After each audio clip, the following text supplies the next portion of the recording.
मुंबई-पुणे एक्सप्रेसवेवर मोठ्या प्रमाणात वाहतूक कोंडी झाली आहे. अमृतांजन ब्रिजपासून सुमारे 5 किलोमीटरपर्यंत वाहनांच्या लांबच लांब रांगा लागल्याने प्रवाशांचे हाल होत आहेत. ख्रिसमस, शनिवार, रविवार आणि नववर्षाच्या सुट्ट्यांमुळे पर्यटकांची संख्या वाढल्याने पुणे लेनवर प्रचंड ताण निर्माण झालाय. जुन्या मुंबई-पुणे महामार्गावर लोणावळ्यामध्ये वाहतूक संथ आहे. महामार्ग पोलिसांकडून वाहतूक सुरळीत करण्याचे प्रयत्न सुरू असून पुढील 5 दिवस कोंडी कायम राहण्याची शक्यता आहे. वाहन चालकांनी संयम बाळगावा, नियमांचं पालन करावं असं आवाहन पोलिसांनी केलं आहे.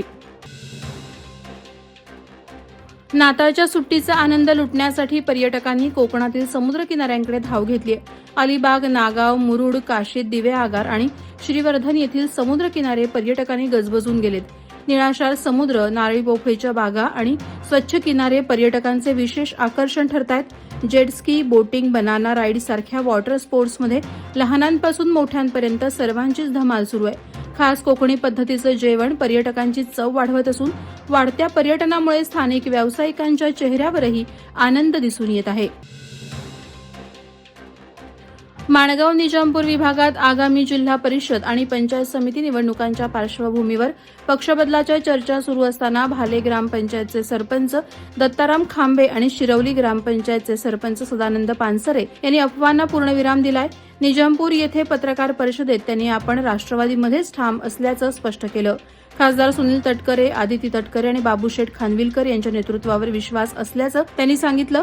विरोधकांकडून जाणून बुजून अफवा पसरवण्यात येत असल्याचा आरोपही त्यांनी केला. अलिबाग शहरातील जनतेनं नेहमीच शेतकरी कामगार पक्षाला पाठिंबा दिला असून शहराच्या विकासाचं नियोजन शेकापनं केलं असल्याचं प्रतिपादन पक्षाचे सरचिटणीस माजी आमदार जयंत पाटील यांनी केलं. पाणी पुरवठा, शहर नियोजन आणि कोळी बांधवांच्या विकासावर भर देण्याचं काम पूर्ण करू असं ते म्हणाले. अलिबाग रोहा रस्त्याची दयनीय अवस्था, अपूर्ण कामं आणि सरकारी निधीचा गैरवापर यावर त्यांनी टीका केली. जनतेच्या अपेक्षा पूर्ण न झाल्यानेच निवडणूक निकाल दिसून आले असं सांगत आगामी जिल्हा परिषद आणि महानगरपालिका निवडणुका महाविकास आघाडी म्हणून लढणार असल्याचं त्यांनी स्पष्ट केलं. नवीन वर्षाच्या आगमनाच्या पार्श्वभूमीवर पनवेल तालुका पोलिसांच्या वतीनं हद्दीतील फार्म हाऊस आणि रिसॉर्ट चालक मालकांची बैठक घेण्यात आली. पनवेल तालुका पोलीस ठाण्याचे वरिष्ठ पोलीस निरीक्षक गजानन भाडगे यांच्या मार्गदर्शनाखाली झालेल्या या बैठकीत सुरक्षितता आणि कायद्याच्या पालनाबाबत सूचना देण्यात आल्या. सीसीटीव्ही कॅमेरे अद्ययावत ठेवणं, अंमली पदार्थ वापरास प्रतिबंध, स्पीकरसाठी परवानगी घेऊन वेळेत बंद करणं, क्षमतेपेक्षा जास्त बुकिंग न करणं, अग्निशमन किट, कामगारांचे व्हेरिफिकेशन, सुरक्षा रक्षक, स्विमिंग पूलसाठी प्रशिक्षित कर्मचारी आणि योग्य पार्किंग व्यवस्था करण्याचे निर्देश देण्यात आले. आगामी 31 डिसेंबर आणि नववर्ष तसंच श्रीवर्धन येथील थार गाडी अपघाताच्या पार्श्वभूमीवर कोणतेही अनुचित प्रकार घडू नयेत यासाठी रायगड जिल्ह्यात विविध ठिकाणी वाहन तपासणी मोहीम राबवण्यात येत आहे. त्याच अनुषंगाने दिघी सागरी पोलीस स्थानकाच्या हद्दीत नाकाबंदी लावून ये-जा करणाऱ्या वाहनांची कसून तपासणी करण्यात आली. यावेळी मद्यप्राशन करून वाहन चालवणं, अवैध वाहतूक आणि संशयित हालचालींवर पोलिसांनी विशेष लक्ष ठेवलं.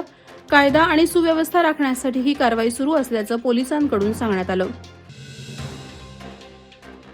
राष्ट्रीय ग्राहक दिनानिमित्त जिल्हाधिकारी कार्यालय रायगड, अलिबाग, जिल्हा पुरवठा विभाग, तहसील कार्यालय अलिबाग आणि प्रिझम सामाजिक विकास संस्था यांच्या संयुक्त विद्यमाने अलिबाग समुद्र किनारा आणि बस स्थानक येथे पथनाट्याच्या माध्यमातून जनजागृती करण्यात आली. डिजिटल न्यायाद्वारे कार्यक्षम आणि जलद निपटारा या संकल्पनेअंतर्गत ग्राहकांची सुरक्षिततेचा, तक्रार निवारण आणि ग्राहक शिक्षणाचा हक्क याबाबत माहिती देण्यात आली. तसंच फसवणूक टाळण्यासाठी दक्षता घेण्याबाबत मार्गदर्शन करण्यात आलं. पनवेल शहर पोलीस ठाणे येथे पनवेल शहर परिसरातील ज्येष्ठ नागरिकांसाठी स्नेह मेळाव्याचे आयोजन करण्यात आले होते. या मेळाव्यात ज्येष्ठ नागरिकांनी मांडलेल्या सूचनांनुसार पोलीस ठाणे स्तरावर करण्यात येणाऱ्या कार्यवाहीची माहिती देण्यात आली. तसंच सायबर सुरक्षा, डिजिटल अरेस्ट याबाबत मार्गदर्शन करण्यात आलं. भारतीय न्याय संहिता आणि भारतीय नागरिक सुरक्षा संहितेमधील ज्येष्ठ नागरिकांशी संबंधित तरतुदींचीही माहिती देण्यात आली. या मेळाव्यास वरिष्ठ पोलीस निरीक्षक नितीन ठाकरे यांच्यासह पोलीस अधिकारी आणि 150 ज्येष्ठ नागरिक उपस्थित होते. पेण तालुक्यातील मानाची वैकुंठ दादा पाटील पुरस्कृत हमरापूर विभाग प्रीमियर लीग 2026 ही क्रिकेट स्पर्धा 31 डिसेंबर ते 4 जानेवारी दरम्यान जय गिरोबा मैदान जोहे येथे होणार आहे.